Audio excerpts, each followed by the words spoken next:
Man, I'm kind of scared to keep going here. We might freak out. I think we literally are breaking the brains of our listeners right now. I think we're cracking the egg wide open. This is Yes. exciting.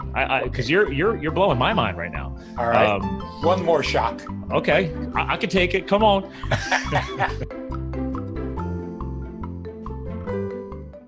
We just launched the book, and it's doing what we were hoping it would do.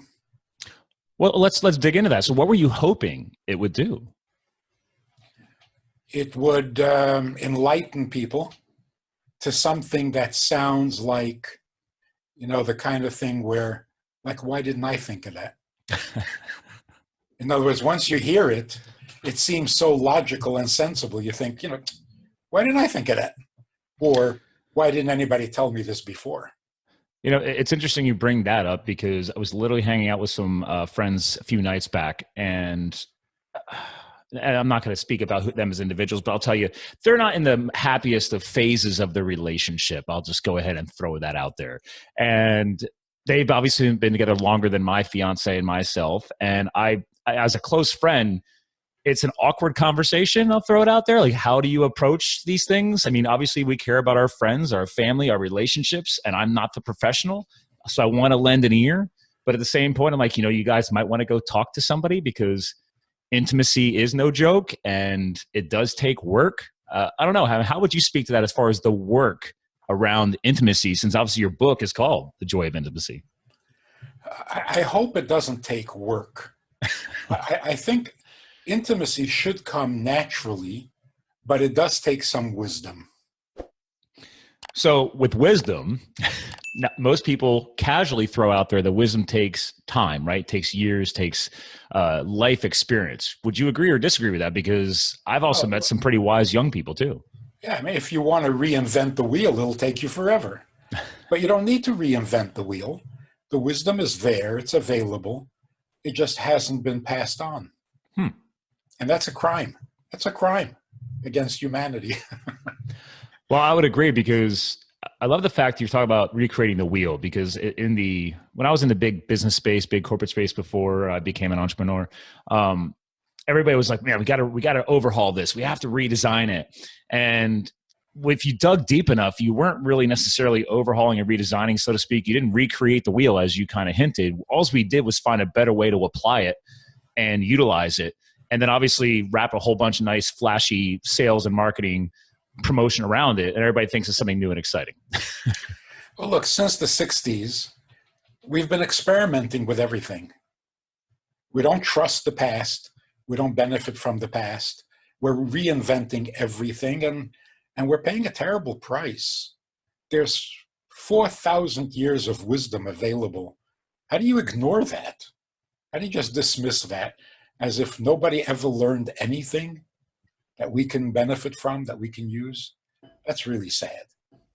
There is a lot of wisdom. You just have to tap into it. So if somebody's hearing this right now, because it's easy for us to say, right? How do we start getting going? Like, how do we consider trying to tap into this said wisdom that is apparently all around us? We just maybe have our blinders on. I mean, is this some of the things that you get into in the book as well? Not specifically, but we are, in the book, we are exposing or sharing accumulated wisdom. This is not a new experiment.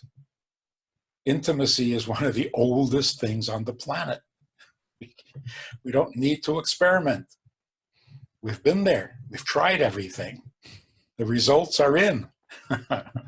Intimacy is good. That's the result. Intimacy is necessary. It's not optional. I like that point. It's necessary, not optional. Obviously, you've been doing this for 40 years. So now, is this something you've pretty much had to drill into people over and over again, year after year? Or is this just something that kind of really started bubbling to the surface after all of these years? Well, I put it all together. It took time. But talking to people, it's again, it's not a struggle. Once you hear it, it's so familiar sounding because it's so natural, it's so right, that it's just, oh yeah, sure. Now that you mention it, It's so obvious. So if someone's hearing this right now, obviously they're clicking, they're hearing it. Maybe it does make sense to them. Is there some common threads that you've kind of come across in all these years of experience where it's like, well, this is why it's necessary? I can come at it from a business perspective, but I'm really intrigued to hear your perspective on this whole the necessary intimacy. Yeah. And we haven't said anything about it yet. I don't know why people would be interested, Kevin. First, let's start with the problem. There's a crisis, I think, in life today. Now, there are people who, you read the headlines. There are people who are nasty. There are men who abuse women, who molest women, who are really out of line. And of course, they have to be disciplined or whatever. Okay. The sad thing is, when you talk to a happily married couple, their marriage is what we would call successful, it's functional, they have no complaints about their marriage. And yet, they will, from time to time, admit that there are moments when each of them feels completely alone in the world. That is very painful. And that should not happen when you're married. The one thing, the minimal result of a marriage is that you're never alone. Everything else is like icing on the cake. But the foundational change is that when you're married, you're not alone. There is somebody in the world to whom you are everything. You can't feel alone.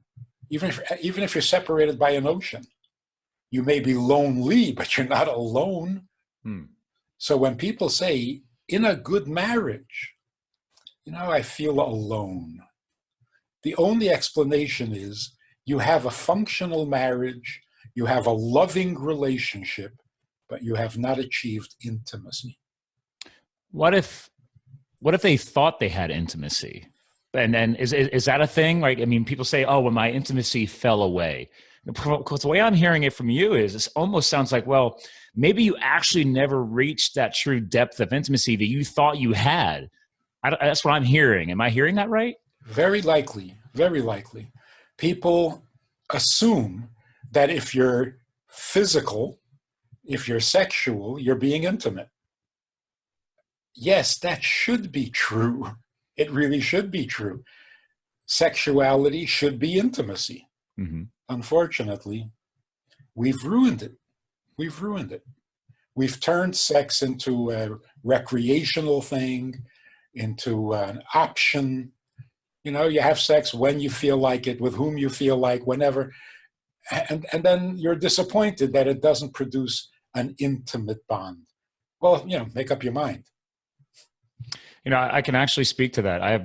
Thanks to launching this show, it's actually opened up my transparency. So I really don't care what I talk about in the show anymore. So I love being transparent. Within reason. Within reason. Within reason, yes.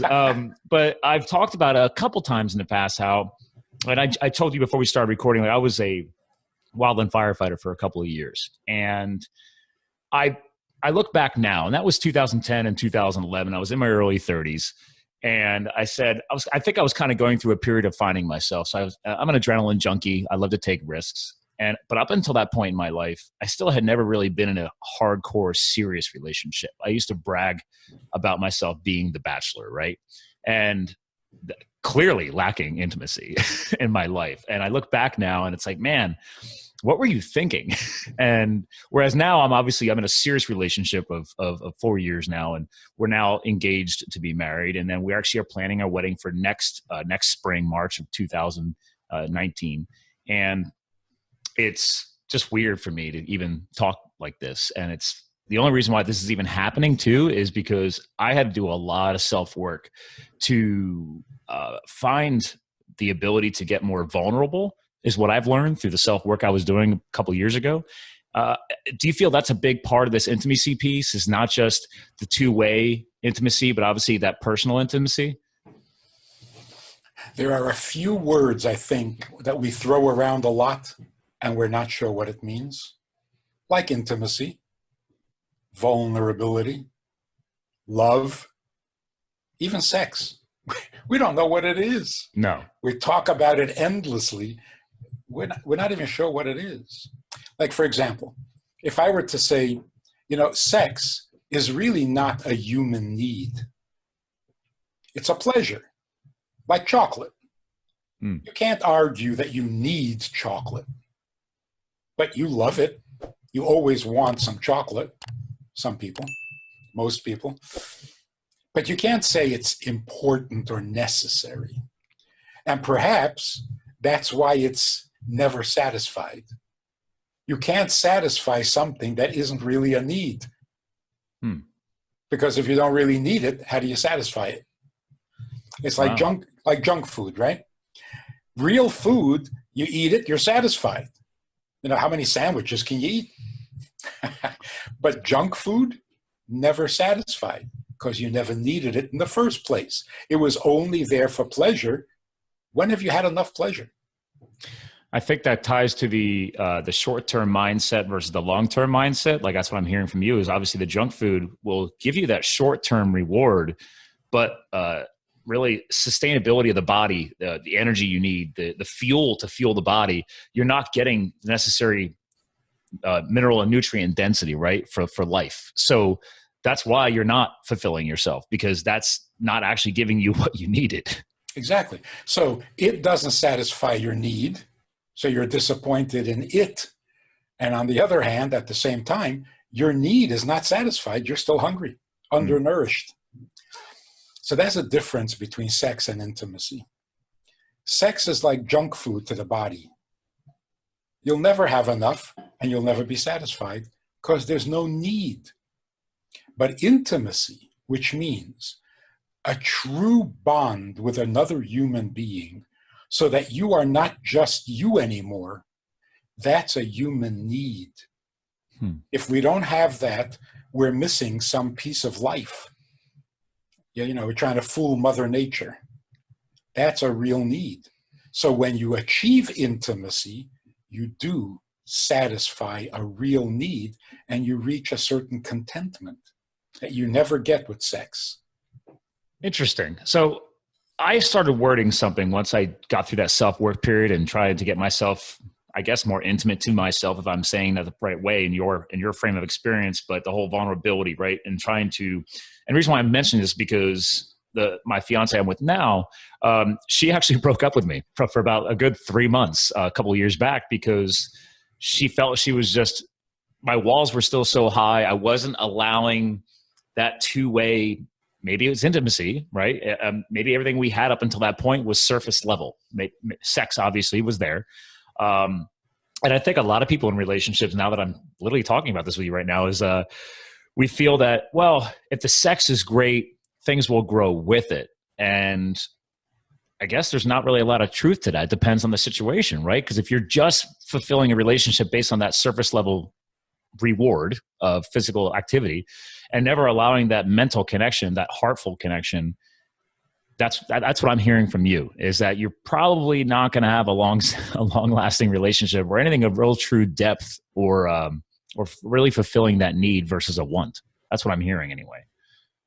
That's correct. I think so. Okay. I think so. But here's the really scary thing.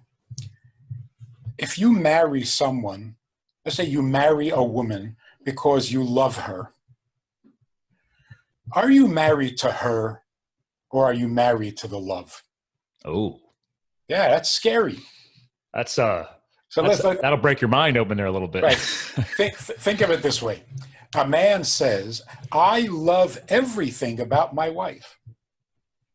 Right? Sounds perfect. Can it get better than that? So I've done this many times. A man says, I love everything about my wife. And I say to him, okay, but do you love your wife? And he says, what about her? I said, no, not about her. Her. Do you love her? He says, I love everything about her. So we're not communicating. I was going to say, he keeps saying the word about.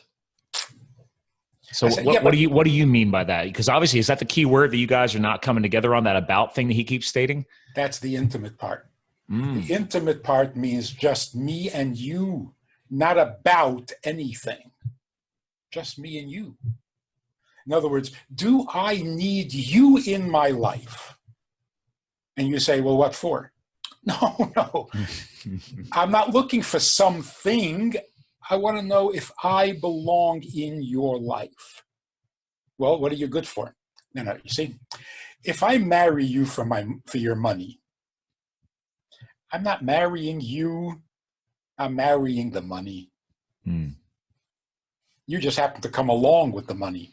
But if the money disappears, I'm going to look at you and say, what are you doing in my house? Get out of here. You don't belong. How often does that happen? Yeah, unfortunately. You don't belong here. I'm not married to you. If I marry you for money, I am marrying the money. If I marry you for your looks, am I married to you? No, I'm married to the money, to the looks. Even if I marry you for love, I am married to love, not to you. So if you stop loving me, who needs you? You just, hold on. Rabbi, you just dropped a bomb here. I mean, wait, I'm not married to love. Love. I thought we want love. I mean, that's the problem. So you're saying you could literally be married to that state, that feeling of love. Experience. And you're saying it's not the same. No. If you're married to the love, your wife will admit that she feels alone in the world because you're not married to her. So listen to this. Let's say you love everything about your wife. See, I call that polygamy. You are married to so many things. The only thing you're not married to is her. Man, I'm kind of scared to keep going here. We might freak out. I think we literally are breaking the brains of our listeners right now. I think we're cracking the egg wide open. Yes. This is exciting because you're blowing my mind right now. All right, one more shock. Okay, I can take it. Come on, hit me. If you're looking for good sex, then you're married to sex. Wow, it is terrible. You see what I look like? I'm 70 years old and I've never shaved. You got a healthy beard, sir. I do respect it. It's very healthy. Thank you for that word. Yes. It's a rather massive beard, right? Yes. Okay. I used to have a big mountain man beard when I was firefighting, but it was not that healthy. I think I had maybe 30% of that. So, yeah. Just let it go. It happens by itself. Takes no work whatsoever. Well, again, maybe it's surface level, but my fiance already told me that is not allowed. She's like, I'm not a beard person. She's like, if you let that grow out again, because I showed her the photos, and she's like, no. And I said, yeah, but there's more to me than just the beard. At least you know she's not marrying you for the beard. Yes, very true. She's not marrying your facial hair. So somebody comes over to me and says, I'm curious. Do you sleep with the beard under the blanket or the beard on top of the blanket? Never thought about that. Neither did I until he asked me that, and then I couldn't sleep. because you couldn't make up your mind then after that. All of a sudden I'm self-conscious, and you try under the blanket, and it's like, what's so special about this? And you try it on the blanket, and you don't know what to do. And well, you never thought about it before. Exactly. Do you remember what you did before? I fell asleep. So you don't remember if it was over, under? It doesn't really matter. Who cares, right? Okay. The same thing is true with marriage. You walk over to a guy and say, you and your wife, are you having, really good sex? Wow. That's a question. You just destroyed them.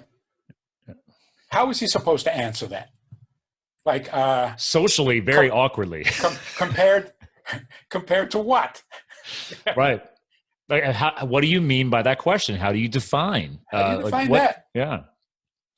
And what's good enough? When is it ever good enough? Especially when you go to the supermarket and the magazine says 12 secrets to better sex. Oh. Well, I can't stand those checkouts. I don't know any of those secrets. I must be really failing. You do the same thing. You say to a wife, Your husband really love you? I mean, come on, really? Hmm. What did you just do? So when you introduce something, even if it's sexual pleasure or love, these are things. When you introduce these things into a married relationship, you've separated them. It comes between them. It will not enhance their marriage, because intimacy means just us. I just want you. I'm not trying to get something from you. I don't love something about you. I just need you to be in my life. For Wow. what? Not for what. For who? I need a who, not a what. And you are my who. Wow. And what are you good for? Nothing. I don't need goods. I need someone in my life. Now, if I can get past all things, like what's the comedian with the stuff? You know? Oh, wait, who is that? George I know. Carlin. Oh, George Carlin. classic. If I could get away from the stuff and just connect to you, that would be an intimacy. Hmm. So even in the most intimate act in the bedroom, if you're looking for sex, you're going to miss each other. And the proof of it is, to get really graphic about it, after having been physical, it's pretty common for one partner to say to the other, how was it? Oh, Isn't that? that's a rookie move. Yeah, you shouldn't ask it, but everybody's thinking it. True. So But there are two, you definitely don't want to say that. there are two problems with that. Number one, how was it? There was no it. There's just us. Hmm. Who is the it? What is this third, entity that has entered into our relationship? There was no it. There was us. And secondly, you're asking me how it was? Where were you? Weren't you there? Yeah, yes. Where were you? I could totally agree with this because, again, one of those self-development things that I bought books and videos trying to hack what was going on with my heart, and during that 3-month breakup, because I said, well, is it, and I've never done that for anybody else in my life before, so clearly she made an impact.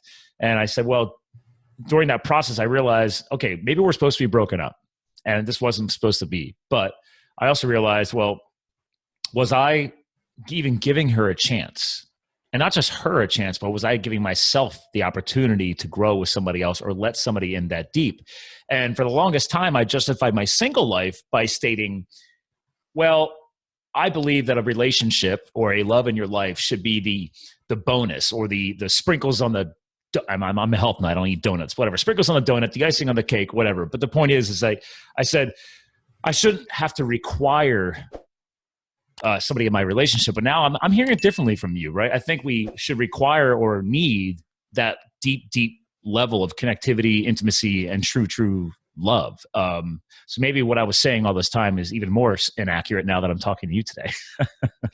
So well, if you want to put it in biblical terms, it is not good that man alone exists. That is a law in nature. Okay. We can't be alone, because to be me is not enough. No matter how great I am, and no matter how much I love myself, just me, what's the point? What's the point? I was born me, I'm going to die me. And what's the point? We're not created that way. We are created to become more than what we were given. I was born me, and I remain me, and I die me. What have I accomplished in my life? So, all those songs, I did it my way, I gotta be me. Yeah. No, no, you are me. What more can you be?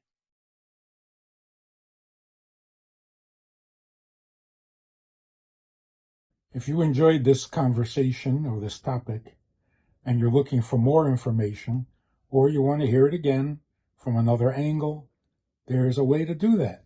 And that is in this book. It's all there. Order it from Amazon. You can read it, reread it, and share it. These ideas, these messages, this approach to life, this approach to Torah, to meaning, and to morals is vital for the world today. And we need to get this message out to the entire world. It is universal, it's essential, it's indispensable. To support this effort, if you want to be a partner in this crime, check out the link and make a donation. It really helps a lot. And thank you in advance.